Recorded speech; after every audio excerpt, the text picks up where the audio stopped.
तो पिछले एपिसोड में हमने देखा था कि चैनसॉ ने वो पिल बना लिया था जिसको खाकर ओल्ड सिस्टर लियू ताई ब्रेक थ्रू करने वाले हैं, मगर वो पिल बहुत ही बुरा स्मेल कर रहा था। इसलिए ओल्ड सिस्टर लियू ताई कहने लगते हैं कि मुझे आप पर पूरा भरोसा है, लेकिन मुझे लगता है कि इस पिल को खाने के बाद मैं नहीं बचूंगा। जिस पर चैनसॉ कहता है कि आपको तो ये पिल खाना ही पड़ेगा, और फिर वो अपने मैजिक से लियू ताई को बांध देता है और उसे वो पिल जबरदस्ती खिला देता है। और अब आगे तो एपिसोड की शुरुआत में हम देखते हैं कि उस पिल को खाने के बाद अब लियू ताई की बॉडी में बहुत ज्यादा पेन हो रहा था, जिसे देखकर चैनसॉ कहने लगता है कि मेरे ख्याल से अब इनकी बॉडी में वो पिल काम करना शुरू कर दिया है। जिसके बाद वो बाकी सभी एल्डर से कहने लगता है कि चलो अब जल्दी से लियू ताई को मारना शुरू कर दो। अब चैनसॉ की इस बात को सुनकर सभी लोग बहुत ही ज्यादा हैरान हो जाते हैं। उन्हें बिल्कुल भी समझ नहीं आ रहा था कि क्या किया जाए। तभी चैनसॉ उनसे कहता है कि क्या तुम लोगों को मेरा ऑर्डर समझ नहीं आ रहा है? क्या तुम भूल गए कि शुरुआत में क्या बात हुई थी? तुम लोगों को मेरा हर एक ऑर्डर मानना है। जिस पर वो तीनों कहते हैं जी मास्टर, और फिर वो तीनों जाकर ओल्ड सिस्टर लियू ताई को मारना शुरू कर देते हैं। वो लोग लियू ताई को इतना मारते हैं कि लियू ताई घुटने पर गिर जाता है। इसलिए अब लियू ताई चैनसॉ से कहते हैं कि तुम तो मुझे कल्टीवेशन में ब्रेक थ्रू करने में मदद करने वाले थे, तो क्या तुम्हारा मदद करने का यही तरीका है? जिसके जवाब में चैनसॉ कहता है कि मैं एक तो आपकी मदद कर रहा हूँ, ऊपर से आप मुझे भला बुरा कह रहे हो, ये तो बहुत गलत बात है। इसीलिए बेहतर तो यही होगा कि मैं अभी के लिए आपकी बोलती ही बंद कर दूं। और फिर चैनसॉ अपने मैजिक से लियू ताई को गूंगा बना देता है। और फिर वो सारे एल्डर से कहता है कि आप लोग तो लियू ताई के ऊपर बहुत ही आराम से हमला कर रहे थे, ऐसा लग रहा था कि आपके हाथों में जान ही नहीं है। जिसके बाद चैनसॉ खुद ही आगे जाकर ओल्ड सिस्टर लियू ताई को बहुत जोर जोर से मारने लगता है। उसके मुक्के इतने जोर के थे कि लियू ताई उड़कर दूर जाकर गिर जाता है।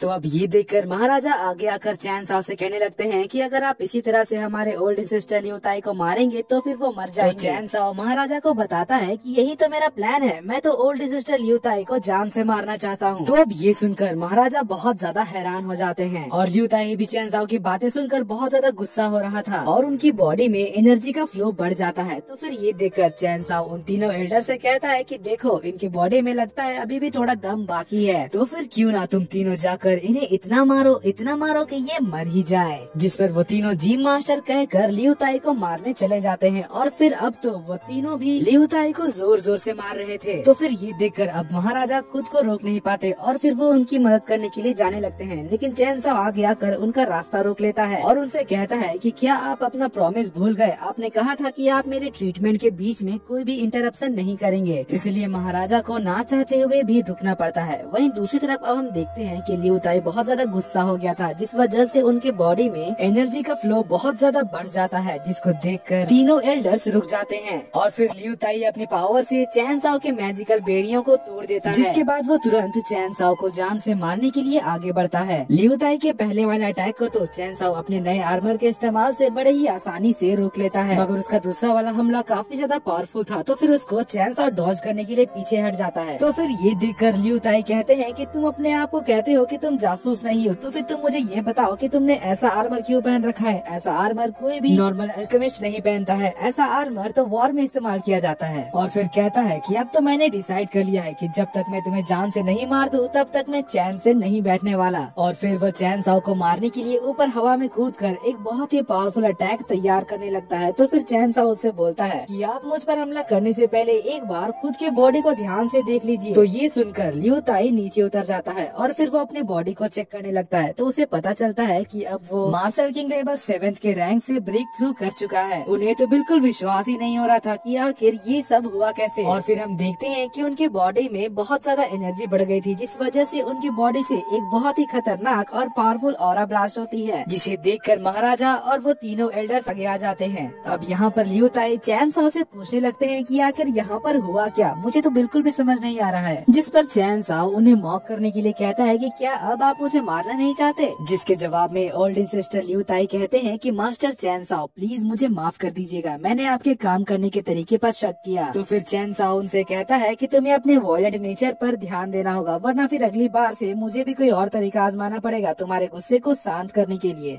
जिस पर लियू ताई कहते हैं कि इस बात पर मैं ध्यान रखूंगा, आगे से ऐसी गलती दोबारा नहीं होगी। जिसके बाद अब महाराजा अपने ओल्ड सिस्टर लियू ताई से पूछते हैं कि क्या अब आप ठीक हो? तो इसके जवाब में ओल्ड सिस्टर लियू ताई बताते हैं कि अभी मैं जैसा फील कर रहा हूँ, जितना अच्छा महसूस कर रहा हूँ, वैसा मैंने आज तक कभी नहीं किया है। और अभी भी मुझे इस बात पर बिल्कुल भी विश्वास नहीं हो रहा है कि मैंने मार्शल किंग लेवल 7 में ब्रेक थ्रू कर लिया है। जिसके बाद फिर वो चैन साओ से पूछने लगते हैं कि मास्टर चैन साओ, मेरे अभी के अटैक से आपको चोट तो नहीं लगी? जिसके जवाब में चैन साओ कहता है कि बिल्कुल भी नहीं, आपके पहले वाले अटैक को तो मेरे इस आर्मर ने रोक लिया था और आपके दूसरे वाले अटैक को भी मैंने डॉज कर लिया, तो वैसी कोई प्रॉब्लम नहीं है। अब उस आर्मर को देखकर ओल्ड एंसेस्टर लियू ताई कहने लगते हैं कि कहीं ये वही आर्मर तो नहीं जो कि हमारे रॉयल पैलेस के ट्रेजर हाउस में रखा हुआ था? जिसके जवाब में चैन साओ बताता है कि हाँ, ये वही आर्मर है और ये मुझे काफी अच्छा लगा, तो मैं आपसे पूछना चाहता हूँ कि क्या मैं इसको रख सकता हूँ? तो अब ये सुनकर लियू ताई और महाराजा एक दूसरे को देखने लगते हैं और फिर लियू ताई कहते हैं कि मास्टर चैन साओ, अगर आप चाहो तो हमारे ट्रेजर हाउस का सारा सामान ले सकते हो। जिसके बाद अब लॉर्ड ज़ोउ आगे आकर चैन साओ से पूछने लगते हैं कि मास्टर, आपने ओल्ड मैन लियू ताई की बीमारी को ठीक कैसे किया? और मैंने कल्टीवेशन में इस तरह से ब्रेक थ्रू करने के तरीका के बारे में कभी नहीं सुना था, तो फिर क्या आप मुझे इस बारे में थोड़ा और डिटेल में बता सकते हो? तो इसके जवाब में चैन साओ बताता है कि आपके ओल्ड एंसेस्टर लियू ताई ने तो 20 साल पहले ही मार्शल किंग लेवल 7 में ब्रेक थ्रू कर लिया था। अब ये सुनकर महाराजा भी बहुत ज्यादा एक्साइटेड हो जाते हैं और पूछने लगते हैं कि मास्टर, क्या ये बात सच है? जिसके जवाब में चैन साओ बताता है कि हाँ बिल्कुल, अगर मैं सही हूँ तो उस समय ओल्ड मैन लियू ताई ने ग्रेट सन क्वान चिन किन स्किल को सीखा था, मगर उस स्किल के पूरे पावर को अब तक लियू ताई ने पूरी तरह से हार्नेस नहीं किया था, जिस वजह से उनके बॉडी के अंदर काफी ज्यादा पावर तो थी, लेकिन वो उसका इस्तेमाल नहीं कर पाते थे। और अभी जो पिल मैंने लियू ताई को खिलाया था, वो पिल असल में इसी काम के लिए था। उस पिल के इस्तेमाल से मैंने इनके बॉडी की हिडन पावर को छेड़ा था ताकि इनकी पावर पूरी तरह से बाहर आ सके। और रूइन चैन से मैंने लियू ताई को इसलिए बांधा था ताकि इनके बॉडी से एक्स्ट्रा एनर्जी बाहर ना जा सके। और रही बात इनको मारने की, तो वो मैंने इसलिए किया था ताकि इनके अंदर के गुस्से को मैं बाहर निकलवा सकूं। और अब तो आप सब ये देख ही सकते हो कि ऐसा करने की वजह से अब ओल्ड मैन लियू ताई अपने मार्शल किंग लेवल 7 के पावर्स को अच्छी तरह से इस्तेमाल कर पा रहे हैं। इनकी ब्लड लाइन भी स्टेबल हो गई है और इनकी सारी इंजरीज भी ठीक हो गई हैं। और दोस्तों, इसी के साथ ये एपिसोड यहाँ पर खत्म होता है। अगर आपको मेरी एक्सप्लेनेशन और ये एपिसोड पसंद आया तो प्लीज वीडियो को लाइक कर दीजिएगा और जाने से पहले चैनल को सब्सक्राइब करके बेल नोटिफिकेशन को भी ऑन कर लीजिएगा, ताकि जैसे इसका नेक्स्ट एपिसोड आए तो आपको सबसे पहले पता चल जाए। तो मिलते हैं आपसे अगली वीडियो में, तब तक के लिए bye bye, be happy, be safe and thanks for watching.